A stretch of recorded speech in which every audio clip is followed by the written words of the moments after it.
A lot has happened in the last decade. Our first topic will be music. In 1991, the Red Hot Chili Peppers came out with the song Under the Bridge. The lead singer, Anthony Kiedis, actually wrote this song when he was a heroin addict and the loneliness that went with it. This was the biggest hit for the Chili Peppers, but it was not typical of their sound. The song was a ballad, while most of their other songs were rock or funk. Another hit was Nirvana's Smells Like Teen Spirit. Kurt Cobain wrote this for the Nirvana. He said it came together in a jam session. Kurt really despised the mainstream. That's what Smells Like Teen Spirit was all about, the mass mentality of conformity. Another popular song was Creep by Radiohead. This song was written before the band formed, when a demo version of this was produced. York also claims that he received mail from murderers saying how much they could relate to the song. And now to architecture. In the 90s, we have had many great accomplishments in architecture. Our first stop will be in our home Chicago. The Two Prudential Plaza was designed by Lossable, Scotsman, and Hackle at 64 stories high. It was completed in 1990. Our next stop will be in Germany. The Mestre was designed by renowned architect Helmut John Mestre. He combined traditional design and decorative elements into the 257-meter-high Mestrium. The Mestrium itself is a modern interpretation of American Art Deco high-rise buildings. Its architectural structure resembles an antique column with prominent bare, slender tower and a distinctive peak in the shape of a pyramid at the top. Our last stop will be in China. In Hong Kong, the Bank of China Tower, which was designed by I.M. Pei, who moved to the U.S. to study architecture. He received a bachelor's degree from MIT in 1940. The prism-like facade of the 367.4-meter Bank of China Tower has become one of Hong Kong skyline's most recognizable and appreciated features. Some of us may remember this because of a digitally modified image of the building was used in the Starfleet Communications Research Center in the TV series Star Trek Voyager. This decade was a booming time for jobs and the economy in the United States.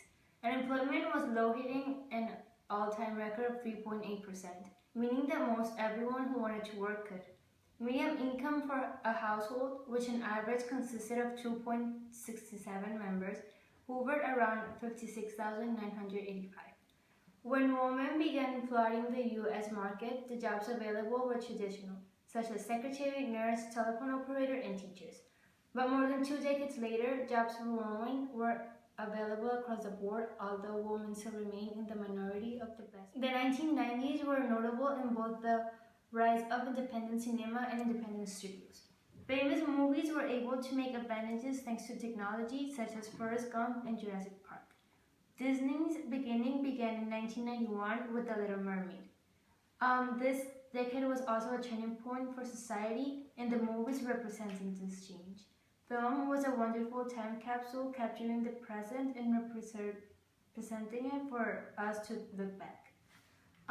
One of the most important movies were sport movies. From 1990 to 1999, Hollywood produced the best sport films in the history of cinema. When you were a kid in the 90s, books were your everything. Your friends, your guidance, your wise sages, and your escape. When you heard the familiar crack of a book being opened, you could hardly contain your excitement, because you knew you were about to embark on an entirely new adventure. You were going to meet new characters, villains, and stories. Although my list was never ending, here are the top 5 books that stood out in my childhood. 5. Harriet the Spy by Louis Fitzhugh. For our number 4 spot is James and the Giant Peach by Ronald Dale. And our number 3 spot is the Boxcar Children series by Gertrude Chandelier Warner. Our number 2 spot is Sideways Stories from Ways High School by Louis Sacher. And our number 1 spot is Scary Stories to Tell in the Dark by Elvis Swartz. And that's for all for the books. The 90s included the hit TV show and video game Pokemon. Aside from this, people, mostly kids, enjoyed Yu-Gi-Oh! Pokemon is played with a party of 6 Pokemon as you challenge gym leaders to be the best. You lose a battle when all your Pokemon have been defeated. Yu-Gi-Oh! Is played in a way different way, or style. You have a deck of 60 cards, and and the challenger must bring the opponent's life points from 8,000 to 0. It was a decade of awesomeness. There was a plot devised to blow up the World Trade Center in an effort to curb U.S. support for Israel. Bill Clinton engaged in extramarital affairs with Monica Lewinsky, which eventually led to his impeachment in 1998. George Bush's presidential career came to... Let's talk about our economy. As of now, the average household makes an average wage of $56,895, but it is expected to see a decrease sometime in the future. The economy is in good shape. Our unemployment rate of just 3.8% is proof that America has seen an improvement from the economy we had not long ago. We have to give credit where credit is due, and that's why I want to take the time to thank our President, William Jefferson Clinton, for his hard work on improving the country's financial problems. It is recorded that he has helped provide over 21 million jobs in the U.S. and hopes to bring even more. Clinton's most impactful contribution to the economy was the 1993 budget bill, which is also known as the largest tax increase in history.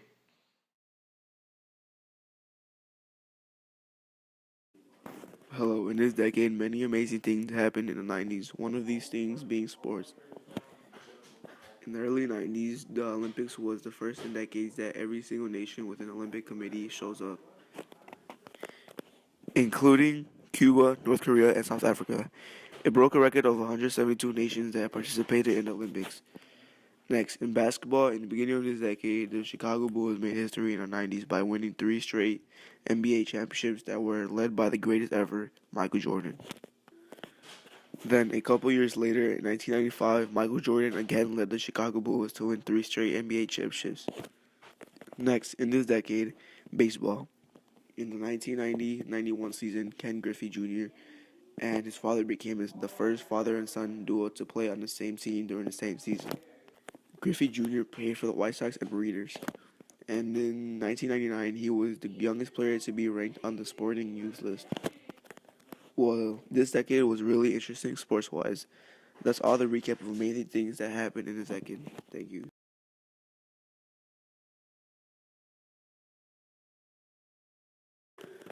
Next, I'll be talking about some of the foods that were popular in the 1990s.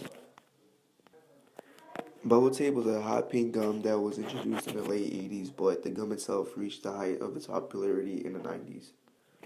The bubble tape offers 6 feet of bubble gum wrapped around in a pink tape dispenser-like shell.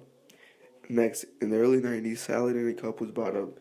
It was made so it can be easier to spread the toppings and dressing. And last in this decade was a well-known tasty drink called Sprite. The flavor was lemon lime, and it came from Germany. In 1994, the drink started to get popular with its new logos and slogans. It was also getting a lot of attention from commercials since famous people were in commercials about Sprite. Well, those were some foods, drinks that came up in the 1990s. Thank you. Cause you'll be gone for a while.